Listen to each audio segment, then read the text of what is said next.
Welcome to Friday, Vee.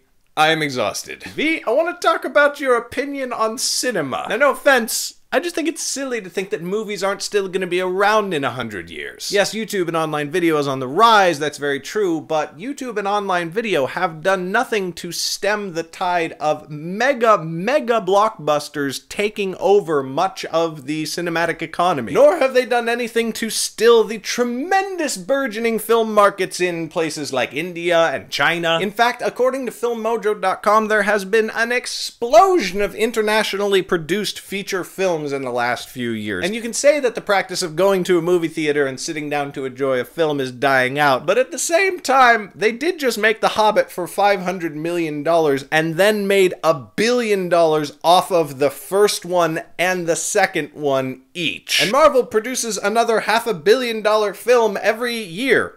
Multiple ones a year. And again, that's not even counting the explosion of Bollywood or Chinese or Korean cinema, which are huge. Maybe I'm a dinosaur protesting the arrival of the comet, but I don't think so. People thought that VCRs would end the film industry. They didn't. People thought that television would end the film industry. It didn't. Let's go back to one of the oldest art forms. People thought that film, TV, radio, video games, and, I don't know, masturbation would all end books. Look what people are still producing a lot of! By the way, you might think I'm on a green screen. I'm not.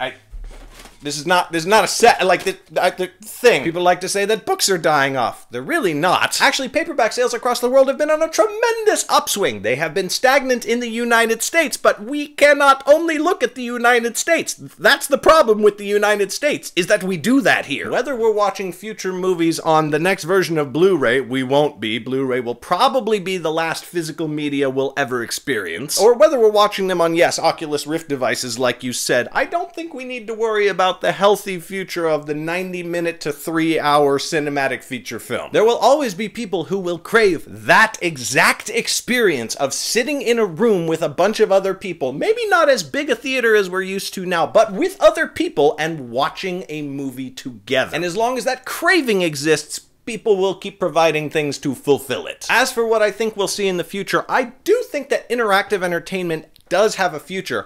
I don't see it in the Oculus Rift. For the same reason that the home 3D television failed. We don't like to wear stupid crap on our face. That's not true. Lots of people like wearing stupid crap on their face, just not in the comfort of their own home when they're just trying to watch Captain America 2. When is it out on DVD? I still haven't seen that movie. Once true holographics come into play, and possibly the ability to physically interact with those holographics, then we'll see a tremendous rise in interactive entertainment. But yes, we'll be very happy with our video games and online video and movies for a long time, and then holodecks will arrive, and everything will be different, and yet it'll all still kind of be the same too. Vee, I'm going to toss you a softball question for Monday. When do you think we'll finally have a website that does for video what we already have for books? We want a website where we can upload a video of any length up to us and charge whatever we want for it. So when do you think we're really going to get an actual version of Kindle for film? Let me know on Monday. End screen announcement. Vee, when you record your Monday video, they will have announced the rules for the Hobbit Fan Fellowship contest. We don't know what the rules are yet. We don't know how I can win,